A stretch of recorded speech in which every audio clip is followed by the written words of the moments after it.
प्रणमामि भक्त्या। आदिम तीर्थेश्वर आदि विधाता आदिनाथ भगवान की, नेमिनाथ भगवान की, महावीर भगवान की, आचार्य श्री आदि सागर जी महाराज की, आचार्य गुरुवर सन्मति सागर जी महाराज की।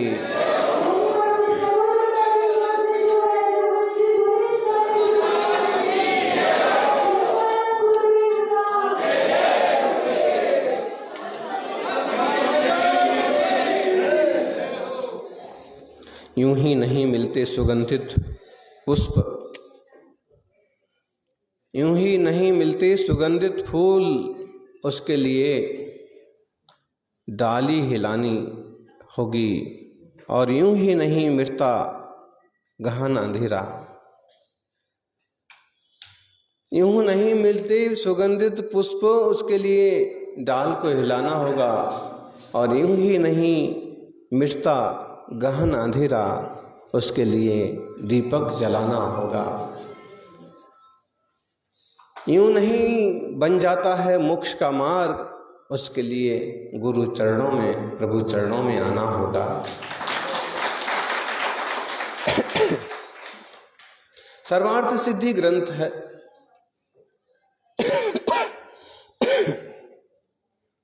तत्वार्थ सूत्र के ऊपर बड़ी सुंदर टीका है। आचार्य पूज्यपाद स्वामी ने उसकी जो भूमिका बनाई, जो पीठिका बनाई, बहुत जबरदस्त है। कश्चित् भव्यः प्रत्यासन्न निष्ठा प्रज्ञावान स्वाहित मुपलिप्सु विविक्ते परम रम्ये भव्य सत्व विश्रमास्पदे कुजदाश्रम पदे मुनि परिसन मध्ये संजश्नम मूर्तमिव मोक्ष मार्ग मवाग बपुसा मगाग विसर्ग बपुसा निरूपयन्तम युक्त्यागम कुशलम परहित प्रतिपादनैक कार्य मार्य निषेव्यम निर्ग्रंथाचार्य वर्य मोपसद्य सविनयम परिपरीक्षत में इस्मा। भगवन किन्नु खलु आत्मने हितम शादिति सा आह मोक्ष इति साई पुनः प्रत्याह किम स्वरूपोऽसौ मोक्षः कश्चास्य प्राप्त्युपायाः इति। आचार्याः निरवशेष निराकृत कर्म कलंका शरीरस्यात्मनो चिंत्य स्वाभाविक ज्ञानादि गुणमव्याबाध सुखमात्यांतिकम अवस्थान्तरम मोक्ष इति। इस पीठिका में एक श्रोता कैसा होता है, मुनि संघ कैसा होता है, मुनि संघ के आचार्य कैसे होते हैं, और प्रश्न उत्तर करने का तरीका क्या होता है, कई सारी बातें स्पष्ट हो जाती हैं। 1500 साल पुराना ये मनोवैज्ञानिक धर्म ध्यान का व्याख्यान करने वाला ग्रंथ है। कश्चित् भव्यः, कोई भी हो सकता है, कोई भी भव्य हो सकता है। चूंकि किसी का योगदान होता है तो अपन उनको पुकारते हैं अलग अलग से कि ये पधारें, ये पधारें, ये पधारें। बाकी लोग क्यों नहीं पधारे? इसलिए आचार्य महाराज ने क्या प्रयोग किया? कश्चित। कश्चित का मतलब कोई, कोई भी भव्य। ये शर्त पक्की है। कैसा होना चाहिए? भव्य होना चाहिए। भव्य का मतलब जैसे आजकल आप सब कार्यक्रम भव्य करना चाहते हैं। महाराज जी 2-4 दिन पहले हमें प्रवेश का समय बता दो ताकि हम भव्य प्रवेश करा सके। प्रवचन का टाइम दिन पहले से निश्चित कर दो ताकि भव्य प्रवेश हो सके। कार्यक्रम का समय पहले से बताओ ताकि कार्यक्रम भव्य। अब भव्य का मतलब क्या हो गया? भव्य का मतलब हो गया सुंदर, अच्छा दिखने वाला, शोभायमान, बड़ा, विशाल। ठीक है। यहां भव्य का मतलब क्या है? होनहार, भव्य। भव्य का मतलब होता है, जैन शास्त्रों में दो शब्द बहुत प्रचलित हैं, भव्य और अभव्य। भव्य का मतलब है कि जो सम्य दर्शन ज्ञान चरित्र प्राप्त कर सके, रत्नत्र की आराधना के योग्य हो, वो कहलाएगा भव्य। मुनिराजों के संबोधन में भी यही शब्द आया करता था। गुरुवर सन्मति सागर जी के प्रवचन सुनिएगा कभी, जो उपलब्ध हैं, कभी कभी टीवी पर आते हैं।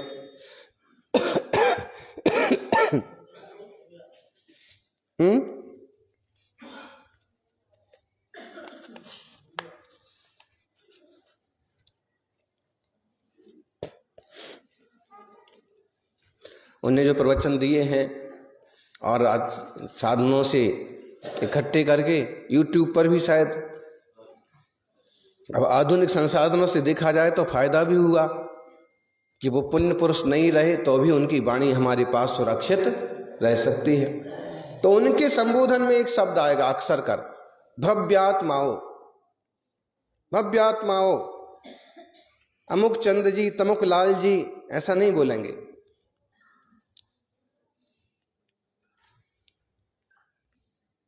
क्यों?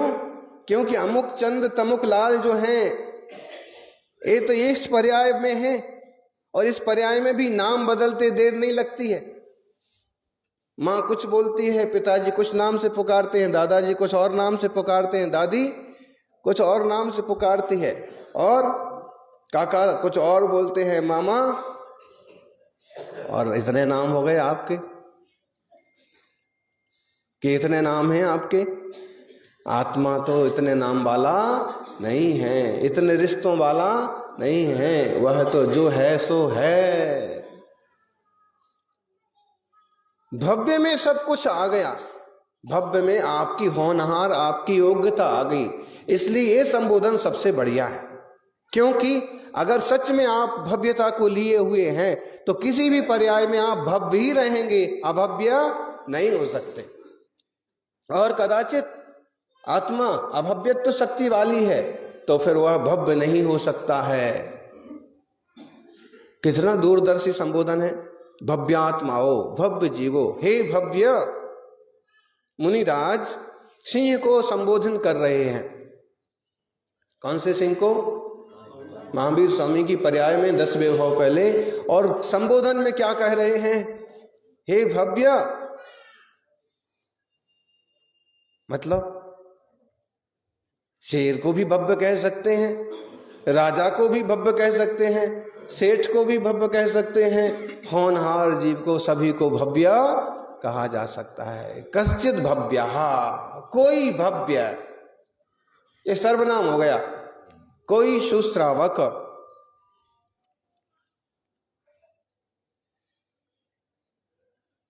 जो भी ऐसा हो, ऐसा वह प्रत्यासन्न निष्ठा। प्रत्यासन्न निष्ठा मतलब है कि अत्यंत निकट है जिसका आत्म कल्याण, जिसका मोक्ष मार्ग, या अत्यंत निष्ठावान जो है। निष्ठा बहुत बड़ी चीज है। व्रत संयम में संकल्प के साथ साथ निष्ठा लगती है। ये हमारा नियम है, हम इसे निभाएंगे, ये हमारा व्रत है। तो निष्ठा, निष्ठा तत्व, प्रत्यासन्न निष्ठा, प्रसमवान, और कैसा? प्रज्ञावान। कैसा था वह श्रावक? कैसे होना चाहिए श्रावक? प्रज्ञावान, प्रज्ञावान हो। स्वार्थी नहीं, सिर्फ अपना मान बढ़ जाए वैसी कोशिश करने वाला नहीं। जिन धर्म का मान बढ़े, गुरुओं का मान बढ़े, कोई तकलीफ ना हो, किसी को असुविधा ना हो, अत्यंत प्रज्ञावान, कहाँ क्या उचित है, योग्य है, उत्तम है, उस ढंग से करना। एक दूसरे को अनुकूलता देना बहुत बड़ा गुण है।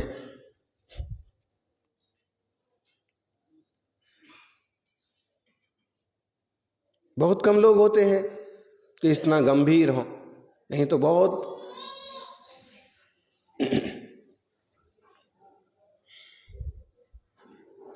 प्रज्ञावान, बहुत बड़ा गुण है प्रज्ञा। मूलाचार में तो एक शब्द का प्रयोग प्रज्ञा श्रवण रूप में किया है कि संघ में इस तरह के भी मुनि होते हैं जो प्रज्ञा श्रवण होते हैं। भगवती आराधना में उन्हें प्रज्ञा श्रवण मुनि कहा है जो संघ की शुद्धि आदि की व्यवस्थाओं पर ध्यान देते हैं, आगे के स्थानों का निरीक्षण करके संघ के लिए उचित है कि नहीं इस टाइप का निर्णय करते हैं। एक क्षेत्र जो है संघ के लिए उचित है कि नहीं वो निर्णय करते हैं, वो प्रज्ञा श्रवण मुनिराज। एक शब्द भगवती आराधना में पन्न समणो। श्रावकों में भी होते हैं प्रज्ञावान। इस तरह से करिए तो संघ को आनंद होगा, तकलीफ नहीं होगी, श्रावकों को ज्यादा लाभ मिलेगा, ज्यादा प्रभावना होगी। इस तरह से करिए, इनको जोड़िए, इनको जोड़िए। प्रज्ञावान लोग जो हैं कई बार अपने को गौण करके भी जिन धर्म की और संघ की प्रभावना को आगे बढ़ाते हैं। अब राजेश को आप कह रहे थे कि अभी बहुत अच्छा काम किया है, संयोजक हो गए हैं, कलश लिया है, अच्छी बात है। तो अब देखा जाए तो इनके जैसे जो सुश्रावक होते हैं तो सम्मान हो ना हो उसकी कोई परवाह नहीं होती है। ये है कि जो कुछ जरूरी है वो काम होना चाहिए, जिन धर्म की प्रभावना होना चाहिए, मुनि संघों की साधना निरंतर बनी रहे, बढ़ती रहे, उस तरह का फोकस होता है। प्रज्ञा ऐसे बोलेंगे, सरलता, विनय, इस श्रावक का बड़ा गुण है। और जब कोई व्यक्ति करता है ना तो भले उसका किसी मंच पर मान सम्मान ना हो, लेकिन आम जनता के हृदय में भी उसके प्रति एक श्रद्धा और प्रेम बैठ जाता कि इन्होंने मतलब ये किया, अच्छा इनने किया है तो संघ को इस दिशा में लाने का पुरुषार्थ इनने किया है, मुनि संघ की प्रभावना का इन लोगों ने मतलब बीड़ा उठाया है। तो आम लोगों के मन में भी, और यूं आप डुप्लीकेट आदमी को लाके खड़ा कर दो कि आज ये इनका सम्मान करेंगे, तो कई बार जनता को अखर और जाता है कि इसको हम जानते भी नहीं, इसका नाम भी नहीं सुना है, अब इनने कोई बड़ा दान कर दिया, क्या कर दिया कि इनका सम्मान किए जा रहे हैं। तो हम आपको ये कहना चाहते हैं कि आम जन में पैठ बने, जो वरिष्ठ श्रावक जन है, अच्छे कार्यकर्ता हैं और उनके कर्तव्य से पैठ बनती है। और फिर जब कभी सम्मान होता है तो लोग कहना नहीं पड़ता है कि ताली बजाओ।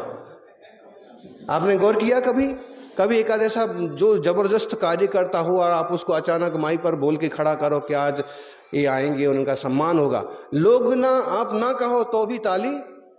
उनको पता है कि भले कितने धनवान है ये, कि कितने ज्यादा प्रभावशाली हैं, लेकिन कार्यकर्ता बहुत बढ़िया, ताली बजाते।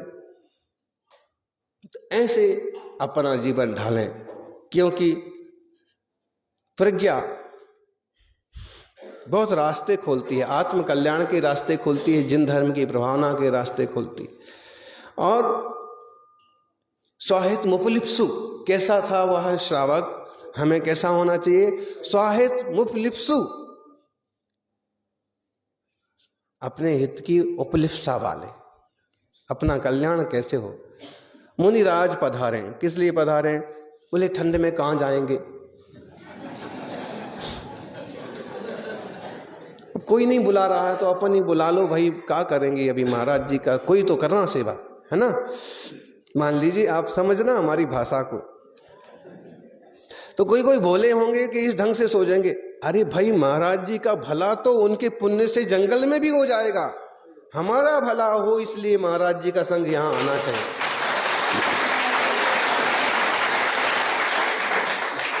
हाँ, अभी भैया बता रहे थे ना कि जब यहां मीट मार्केट में लोगों को मालूम पड़ा कितने बजे संघ निकलने वाला है,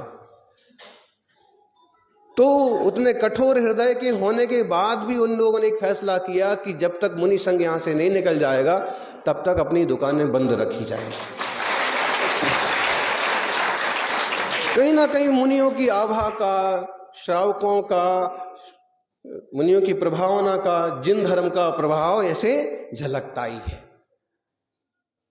ऐसे इस टाइप की प्रभावना कि लोग, अभी मुनीश गुर्जर आपके यहाँ की महापौर बोल रही थी ना कि अहिंसा परमो धर्मा, उससे ही दुनिया का कल्याण हो सकता है। और आज भी जैन समाज में वो पूरी तरह से सुरक्षित है। और हम चाहते हैं कि वो जैन समाज में ही न हो, जन जन का नारा बने, जन जन का धर्म बने। सौभाग्यशालियों, अपन सभी इस बहुत बृहत परंपरा के निर्वाहक हैं। अपन कहने को कह देते हैं कि आदि सागर जी महाराज की परंपरा, शांति सागर जी महाराज की परंपरा, अमुक मुनिराज की परंपरा, लेकिन ये तो इनका तो आशीर्वाद अपन को इसी 150 साल में मिला। ये परंपरा तो भगवान महावीर की परंपरा है, आदिनाथ की परंपरा है, और उससे भी पुरानी परंपरा है। जिन धर्म को हम क्या बोलते हैं, अनादि निधन जैन धर्म की जय हो। सनातन जैन धर्म की, सनातन तो आप लोग भी सनातन जैन धर्म बोल सकते हैं। एक शब्द हम पढ़ते थे जब विद्यालय में पढ़ते थे, तो एक किताब हाथ लगी, उसमें लिखा था सनातन सिंधी जैन ग्रंथमाला। ओ हरियाणा तरफ से कहां से छपी थी, तो जैन धर्म की किताब थी। तो मतलब है कि जैन धर्म बहुत विस्तृत रहा है, बहुत विशाल रहा है, और प्राचीनतम है तो सनातन। सनातन मतलब जिनमें आज तक कोई विच्छेद नहीं पड़ा। हमारे शब्द दूसरों ने ले लिए तो हमने उनका उपयोग करना बंद कर दिया। भदंत शब्द हमारा शब्द है, गुणभद्र आचार्य के लिए भदंत शब्द लगता था। भंते शब्द बुद्ध लोग आजकल वापस चालू कर रहे हैं, भंते शब्द लगा रहे हैं, पूज्यता का वाची है भंते। बहुत सारे शब्द हैं। धम्म परिषद, धम्म संसद प्राकृत भाषा का शब्द है। तो ये सनातन जिन धर्म, सच्चाई यही है। तो हम लोगों की बहुत जिम्मेदारी बन रही है, बनती है। आप लोग तो कुछ कुछ करते ही रहते हैं और करते रहना चाहिए, ताकि बोलते ना कि हम रहें ना रहें सलामत, जैन धर्म रहना चाहिए। क्योंकि ये जीव तो इस पर्याय में जितना अच्छा कुछ करेगा उतना आपो आप पुण्य से पाएगा। इसके अलावा ये जिन धर्म की धारा चलती रहेगी तो इसमें हजारों लाखों करोड़ों जीवों के कल्याण होते रहेंगे। धर्म से जुड़ते हैं, लोगों के मन बदलते हैं। आत्मार्थियों, स्वहित की मुपलिप्सा, कल्याण मेरा भी हो, क्योंकि नियोजन करना मेरा कर्तव्य है, अध्यक्ष के नाते व्यवस्थाएं बिठाना मेरा कर्तव्य है, लेकिन वक्त पर प्रवचन सुन लेना भी मेरा कर्तव्य है, क्योंकि वह अंतरंग शुद्धि के लिए जरूरी है। तो अपने कर्तव्य करते हुए भी अंतर्मुख दृष्टि के लिए टाइम निकालते रहो। बड़ा आयोजन है, बड़ा आयोजन में मेरे को भाग दौड़ करना जरूरी है, लेकिन उसमें भी खुद भी लाभ लेते रहो। ये बहिरंग लाभ तो ठीक है, जरूरी है, व्यवस्थापन भी जरूरी है, लेकिन अंतरंग लाभ भी, अंतर्मुखता वाला लाभ भी लीजिए। तो आओ ऐसे अपने आत्महित की भावना से इन मुनि महाराज के उपास चल रहे हैं, सिंह निष्क्रियत वाले।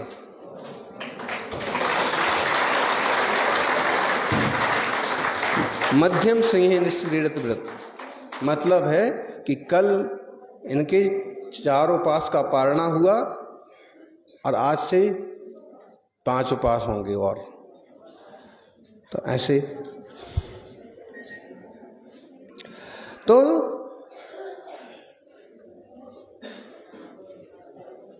तप साधना से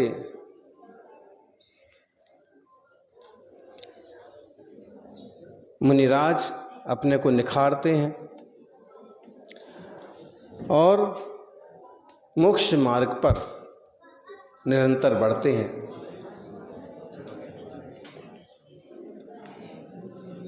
चतुर्वेद संघ में मुनि आरिका के अलावा श्रावक श्राविका भी गर्भित किए गए। और संघ कैसा होता है?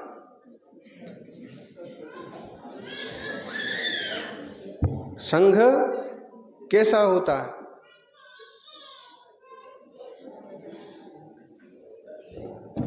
आप इस संघ को देख करके भी अनुमान लगा सकते हैं कि संघ कैसा होता है। जहां सब तरफ सब तरह के साधक हों। वो आए ना तत्वार्थ सूत्र सर्वार्थ सिद्धि, अपन जब ग्रंथ निकाल के बैठे हैं, आज हमको यही ग्रंथ भेंट किया है, और अगर इस ग्रंथ की वाचना करने लग जाएंगे तो शीतकाल तो पूरा ही निकल जाएगा। इनको पकड़ो ना, दो जने हैं, बैठो ना शांति से।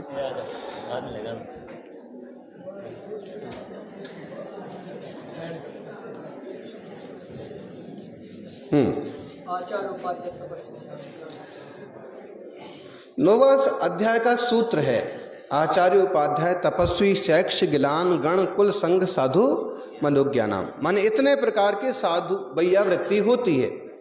वैयावृत्ति तो एक ही तरह की होती है कि सेवा करना।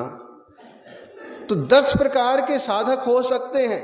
उनकी अपेक्षा से वैयावृत्ति के 10 रूप हो गए। संघ में कैसे कैसे साधु होंगे? आचार्य श्री होंगे, उपाध्याय होंगे, आचार्य उपाध्याय साधु लंबी साधना करने वाले, तपस्वी होंगे, शैक्ष जो शिक्षा ले रहे हैं, पढ़ लिख रहे हैं, नए नए प्रवेश हुए हैं, शैक्ष, गिलान बीमार, गिर गए हैं तो पांव टूट गया है, अस्वस्थ हो गए हैं, बुखार आ रहा है, कमजोर हो गए हैं, गिलान है। गिलान मतलब बीमार, लेकिन गिलान से गिलानी करना नहीं। हाँ, क्योंकि आजकल स्टैंडर्ड जमाने में तो साधु भी ऐसे चाहिए एकदम हट्टे कट्टे साफ सुथरे और गोल मटोल। लेकिन जो व्यवस्था है, जो मार्ग है, गिलान संघ, संघ होना चाहिए। अब संघ है तो सब तरह के साधु संघ, मनोज्ञ, मनोज्ञ मतलब एकदम अच्छे लगने वाले, कि वो बात करें, लोग उनके पास बहुत ज्यादा बैठना पसंद करें। तो ये सब तरह के साधक होते हैं। तपस्वी, शैक्ष, गिलान, गण, कुल, संघ, साधु, मनोज्ञ, इनकी यथायोग वैयावृत्ति करना। अब कौन करेगा? अब कौन संभालेगा उनको? देखो, लंबे जीवन में, चूंकि ऐसे भी कहते हैं कि जिंदगी बहुत छोटी है, इसको धर्म ध्यान में लगाओ, लेकिन फिर भी बोलो तो अगर किसी ने 20 वर्ष में, 40 वर्ष में संयम का मार्ग ले लिया, एक्सीडेंट हो गया था, सिर के बल सुनने को तैयार ना हो, क्यों? शरीर तो शरीर है, मशीन तो मशीन है। सबसे बड़ी बात है कि गुस्सा हो, चाहे कितने भी डिस्टर्ब हो, लेकिन वो अपनी मुनिचर्या को कभी भूलते नहीं, चर्या का पूरा पालन करें। अभी उनके जीव का पुण्य है इतने वर्ष की साधना का, कि शरीर बिगड़ने के बाद भी और अंतरंग जो उसकी जो मार्ग है, वो मार्ग उनका बिल्कुल विवेक से, बुद्धि से, ये है, ऐसे करना है, ऐसे है। तो बड़े संघ, बड़े साधक, अनेक साधक, तो ऐसे संघ ऐसे होता है। और मुनिराज संघ में तो होते ही हैं वैयावृत्ति प्रेमी मुनि, लेकिन समाज जन, श्रावक जन ऐसे मुनियों की सेवा करके पुण्यार्जन करते हैं। प्रवचन तो एक छोटा वाला अंश है मुनि संघों का। प्रवचन या उपदेश जो है प्रभावना का एक छोटा वाला हिस्सा है, बाकी पूरा बड़ा हिस्सा वैयावृत्ति, पद विहार, चर्या, नगर में घर घर परगहन, और इससे जो प्रभावना होती है वो प्रवचन से ज्यादा ही होती है, कम नहीं होती, स्थायी होती है। इसलिए आप सभी अपने हित की कामना के साथ, जिन शासन की वृद्धि की भावना के साथ, मुनि संघों की सेवा के साथ निरंतर वर्धमान हो, बढ़ें। गौरवमती माता जी का प्रसंग जो अभी ले रहे थे, सारी बात तो आपने सुन ली, लेकिन एक बात और हम उसमें बताएं आपको कि उनने एक संदेश ये भेजा कि महाराज जी खुद आ जाएं और देख लेवें और जो कहेंगे सो करूंगे, लेकिन मेरा शरीर जो है नीचे से पत्थर होता जा रहा है। हमको भी आश्चर्य लगा कि पत्थर होता जा रहा मतलब। दूसरे पूछा सब चीज की, लेकिन वो फिर उन्होंने कहा कि महाराज जी खुद आए और खुद देखेंगे तो उनको मालूम पड़ेगा कि मेरी कंडीशन क्या है। पहली बार देखा कि ऐसी विचित्र बीमारी या परिस्थिति भी हो सकती है कि पांव एकदम ठंडे और पत्थर की तरह, और फिर भी जीव का इतना पुण्य कि पूरी जागृति बनी रही, विशाल मुनि संघ का सानिध्य मिला और उत्तम सल्लेखना समाधि। जो अपन जिंदगी में करते हैं ना, सेवा भक्ति, जैसे उन्होंने सुपार्श्वमती जी की और मुनि संघों की, तो कहीं ना कहीं शुभ फलदायी। कभी खोटे कर्म भी उदय में आ जाएं तो भी अच्छा काम भी अपना अच्छा कर्म भी साथ देता रहता है और बेड़ा पार होता है। अपन अपनी आत्मा को परमात्मा पथ पर लेके चलने का पुरुषार्थ करें। जय बोलिए 24 तीर्थंकर भगवान की।